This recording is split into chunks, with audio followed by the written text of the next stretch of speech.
Good, thank you.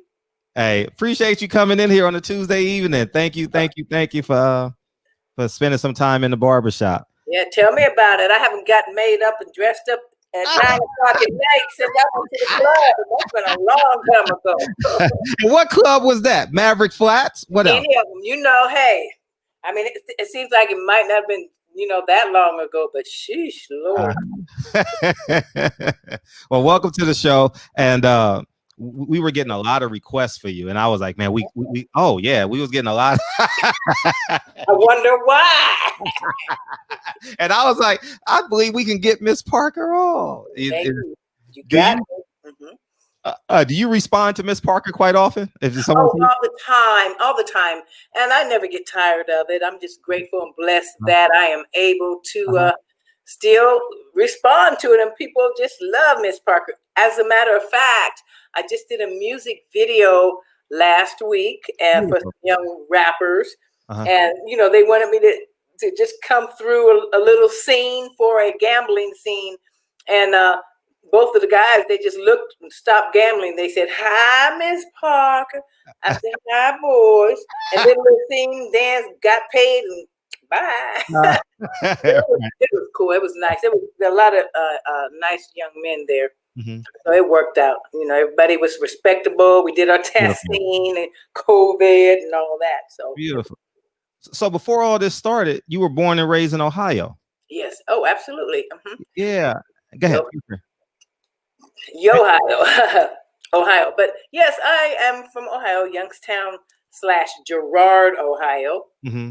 And I always knew I wanted to be in entertainment since I was 8 years old, honey. My mother used to take me to the theater, and I'd always go and just inspire to be like the people on the golden screen. And I used to like to sing and dance. My brother and I used to put on little shows on the little toy box for mom and dad and little curtain. So as I grew up, I entered in a few little modeling shows and different things in the area. And just I knew that whatever was there in Ohio, that little town, was good for me at some point, but it was not my ultimate dream. And, mom and dad, they had little regular jobs. My dad worked at the steel mill. My mother worked at a store and selling jewelry. I had a great bringing up, but I always knew I wanted to come to California. And, I was just really fortunate, though, that my best friend, who was like a sister to me, Terry Jackson, was her name then, Terry Scott now. She and her mom and her father and family just moved to Los Angeles like a year prior to me wanting to come.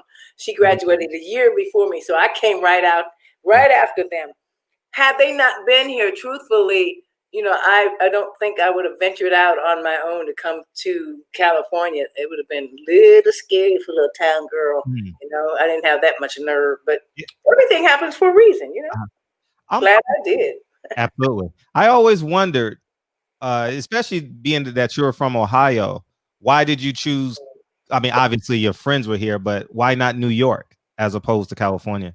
I never ever thought to go to New York. I always thought New York was just too busy, hustle, bustle, too big. I like to me, Youngstown, Girard, that area is kind of not country by any means, but it's more rural, and it's not, I'm not a big city girl. Just never have been. Just never have been. I always liked the California, the essence of what it stood for. And like I said, most of the movies in Hollywood basically intrigued me more than, being on Wall Street or, being in the theater district.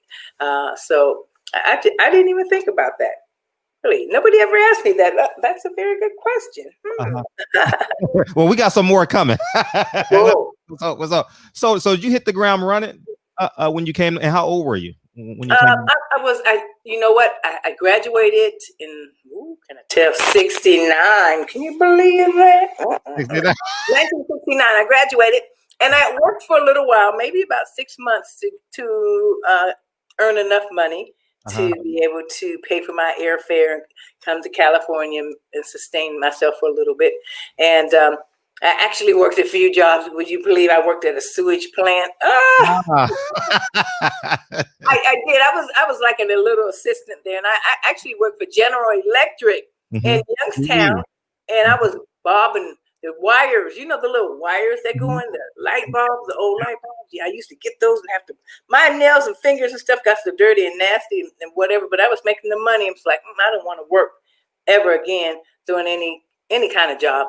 And I worked at a tuxedo place in Youngstown, and what I would do was when the guys and people were finished with their tuxedos and they were dry cleaned, I would measure the inseam and the waist and write it down there, make sure it didn't shrink. Because sometimes when I went to the dry cleaners, when it came back, people had to know exactly what the waistline was for and what the inseam was and the arms. And I measured all that and wrote it in. But those were my three pretty much prior jobs coming to LA. And I just knew this was a great place that I wanted to be in. And like I said, it worked out for me. When I got here, though, and I was 19. 19. Because I was 18 when I graduated. I think I was almost 19 when I got here. I worked at the gas company, the California Gas Company. They paid some pretty decent money. As a matter of fact, I made some really good friends while I was there that I still keep in touch with. And you have to imagine this has been almost 50 years ago. Wow. Yeah, my 50-year class reunion. Can't believe it, but sure enough. And some of my friends, they retired, man. They have money, cars. They retired real fat. You know, they worked there for 35, 40 years. Was done with it, but it wasn't meant for me to be there, but it was a wonderful opportunity for me once again to get stability here and make some money while I was able to venture out and find myself and work on my career. So, but when I came here, I'm gonna tell you, I missed a lot of work, man. I partied so hard I could barely get up in the morning. Really? Many days I was at my desk going. The guys were saying, Kathleen, you sleep? What's wrong? I said, no, I got a headache. I'm on my period or something. I don't think I feel good. I'm sick. I was messed up, toe down. Oh, still in the morning. 69, 70, you would it was Elgin Baylor, Wilt Chamberlin, Jerry, yeah. Knew them all. And the Lakers and everything. Man, woo, when I got here, woo, I was tearing this city up. I was having a good time. I knew O.J. Simpson, Marguerite, like I said, my sister Terry Scott. She was married to Bubba Scott. He was one of the from USC, the Trojans, the Wild Bunch, one of the Wild Bunch. Okay. So, O.J. wasn't a Wild Bunch, but Al Cowlings and Jimmy Gunn and those guys. And I was into it. Went to the clubs and all the big clubs that were in LA. And Marguerite Simpson, she knew me. She said, you know what? You look just like the DJ at the candy store. I said, who's that? The DJ, the disc jockey. There was a girl disc jockey at the candy store. And lo and behold, it was Pam Grier. Wow. It was Pam back in the day. People. Pam Grier was a DJ? Yeah, she was a DJ. Pam was throwing down at the candy store. Wow. We kept saying, you look just like Pam. And, my nose was a little different then. I did have some work on it, only because, truly enough, I had a deviated septum. And my nose looked more like an Indian. I'm sure if people look back and they'll see that it was a little more like that. And the guy, he just took it down too much. But plus, I couldn't really breathe through one nostril. But back in the day, if you look at some photos and pictures, me and Pam, boy, we really did look quite a bit alike. Wow. Well, you got some more partying stories that you want to divulge? Oh my God, maybe I should tell them, maybe I shouldn't. Now that I think about it, I don't know. Ooh, Lord Jesus. Some of them are just a blur. That's what my girlfriend and I, we were talking the other day, who used to hang out and run around and do whatever and get high and this, that, and the other. And we would talk about a few things and we look at each other. And I said, if somebody asked me about this, that, and the other, try to reminisce and say, I did this, I had Kathleen Bradley, we did this, and whatever. If they asked me, and we looked at each other, we said, it was just a blur. It was just a blur. I said, I don't know. Fifth. And I had the fifth. That's why it was a blur. Where'd you get your ID from? No, well, oh God, that's true. I got mine. I'll tell you where I got mine. I mean, I got mine in 1996, 95 on Alvarado. Okay. Alvarado, right across the street from the park. That's where I got I had the Texas ID. I had the Texas one. Oh, I know Alvarado. Right. Hey, can I get on Instagram Live and tell people to get on here? Yeah. Sure.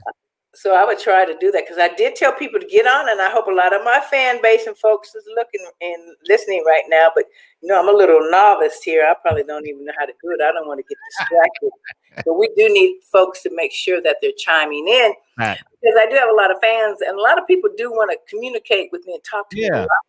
Sure. And I'm not sure how to get on this live here, but I'm gonna give it a shot here. Now they changed some stuff on me. See, I'm an old man.